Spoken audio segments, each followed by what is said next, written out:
Cindy, the most difficult part of preparing for interviews is you don't know what the employer is going to ask you.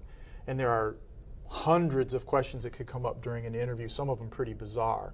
But there are some basic ones that you can concentrate on and get an answer prepared for employers when you walk in. One of the more common ones is tell me something about yourself.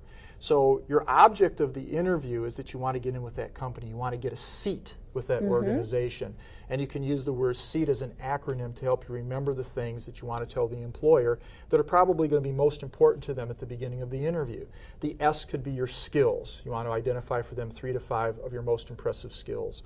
The E is your experience and your enthusiasm for the job. How much experience do you have? And why do you want to do this? And if I was going to mention the number of years of experience, if I had more than 10, all I would say is I have more than 10 years of experience.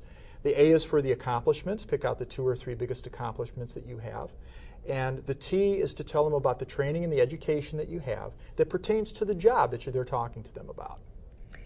That's really a neat tool. I really like that, David.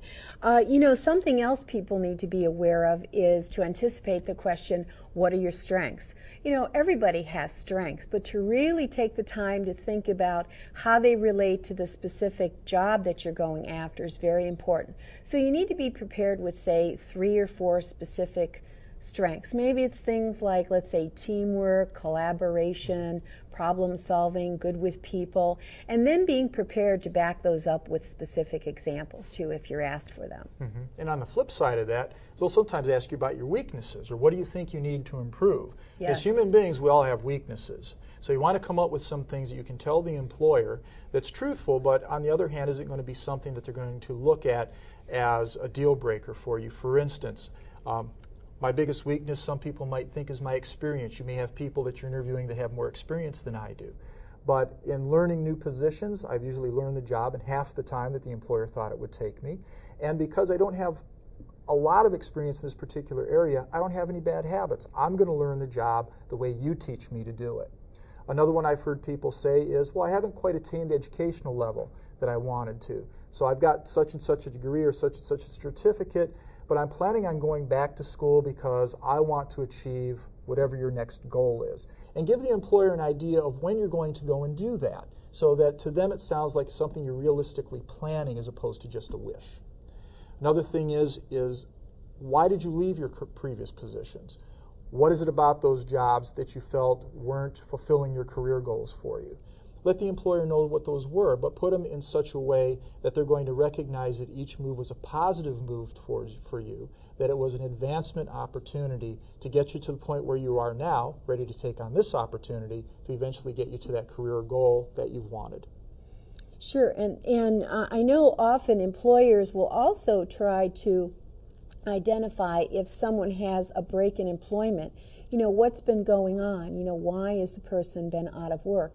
And it's important for you as an applicant to really be thinking about some reasons to offer. Maybe you've gone back to school, you have, or maybe upgraded your skills, maybe your computer skills were a little rusty, so you took the time to really get yourself more up to date with that. Or maybe it's community involvement, that you've done some volunteering to stay current.